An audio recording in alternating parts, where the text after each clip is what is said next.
আসুন্না ফাউন্ডেশনে গেলাম কাজ করতে। পরে শাহেখ আহমদুল্লাহ সাহেব তার রুমে ডাকলেন, গেলাম। কতক্ষণ পরে একজন ক্রিকেটার আসলেন, মাহমুদুল্লাহ রিয়াদ, বাংলাদেশ জাতীয় দলে ক্রিকেট খেলে। আমি অবাক হয়ে গেলাম যে এত বড় একজন মানুষ জাতীয় দলের ক্রিকেটার, তারা তো আর আলেম না, কিন্তু যতক্ষণ সে ছিল তার প্রত্যেকটা কাজ দেখলাম সুন্না মোতাবেক। সুবহানাল্লাহ বলেন না। খাবারটা নিচ্ছে 2 আঙ্গুলে।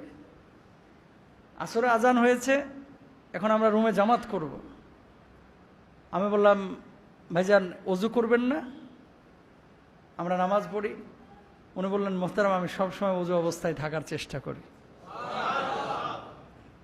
কল্পনা করতে পারেন, সবসময় ওযু অবস্থায় থাকে। আরে মাঠে যখন প্র্যাকটিস করে তখন ওযু অবস্থায় থাকে, দাড়ি রাখছে। এবং নামাজ পড়লেন যে পাশে, আমার পাশে, প্রত্যেকটা আরকান আহকাম একেবারে দেখলাম যে সুন্নাহ মোতাবেক